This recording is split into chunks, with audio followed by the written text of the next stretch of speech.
আমি তো ঠিক করছি আমার বউরে পুরো মায়ের উপর রাখবো। ঠিক আছে মাইরো, আমার কোনো সমস্যা নেই, কিন্তু আমি তোমাকেই বিয়ে করবো।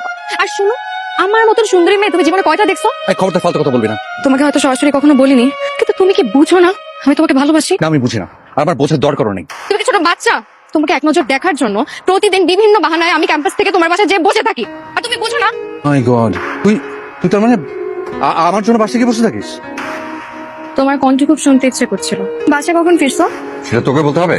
এমন করে কথা বলো কেন কলিজা? কি ওই তুই ফোন রাখ, ফাজিল কোথাকার। আরে শোনো, ভেবেছিলাম আর কোনোদিন তোমাদের বাসায় আসবো না, কিন্তু তোমাকে এত দেখতে ইচ্ছে হচ্ছিল না, এসেও পারলাম।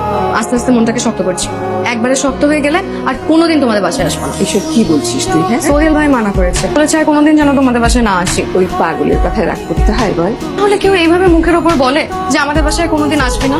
আরে এই বাসে আসবি না মানে এটা কি ওর বাড়ি? হ্যাঁ, তোকে নাকি কালকে দেখতে আসবে। কিন্তু আমি ওই ছেলেকে বিয়ে করছি। কি দেখতে খারাপ?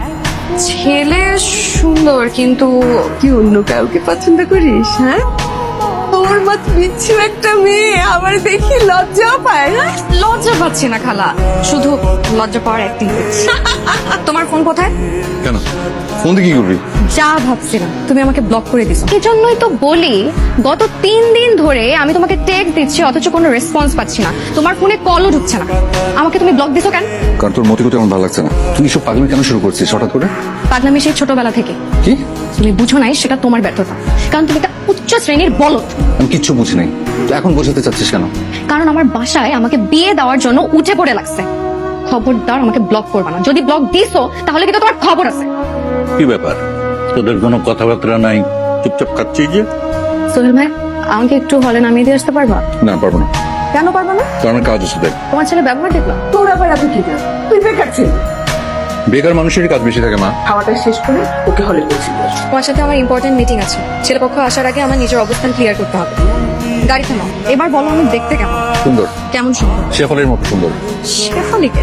জানি না, সুন্দর মেয়ের একটা নাম মনে হলো শেফালি, তাই বলে ফেললাম। এসব পাগলা পাগলা উত্তর না দিয়ে সরাসরি বলো আমি সুন্দর কি সুন্দর না। আরে বাবা বললাম তো তুই দেখতে সুন্দর, তাছাড়া অনেক লক্ষ্মীও। তাহলে আমাকে ভালোবাসতে কি সমস্যা? সমস্যা নেই তো, আমি তো তোকে ভালোবাসি, কিন্তু বিয়ে করবো না। কেন? কারণ তুই আমার কাজিন। কাজিন তো কি হয়েছে? কাজিন বিয়ে করা কি নিষিদ্ধ? বাংলাদেশে কেউ কাজিন বিয়ে করছে না। হ্যাঁ, হতে পারছি না যে এত মানুষ থাকতে তুই আমার পিছনে কেন পড়লি? দুনিয়ার এত ছেলের থেকে তুমি কম কিসে? সব কিছুতে। যেমন? যেমন আমার চেহারা ভালো না। ছেলেদের চেহারা স্রোত ভালো হতে হবে না, এমনিতেও জামাই চেহারা বেশি সুন্দর হলে টেনশন বেশি হয়। আমি কোনো কিছু করি না, বেকার। কি হয়েছে? খালা খালুর যথেষ্ট আছে, আর খালু যা আছে সেটা দিয়ে শুধু তুমি না, তোমার পরে 5 জেনারেশন আরামাইজ করে খেতে পারবে। আর দরকার পেলে আমি চাকরি করবো। তোর বাবা আমাকে দু চোখে দেখতে পারে। বাবা তো তোমাকে বিয়ে করবে না, বিয়ে তো করবো আমি। মানে তোর বাবা রাজি না থাকলে তুই আমাকে বিয়ে করবি? অবশ্যই। আমি তো বিয়ে করবো না। ঠিক আছে, আমি যদি বাবাকে রাজি করাতে পারি তাহলে তুমি আমাকে বিয়ে করবে। তাহলেও করবো না।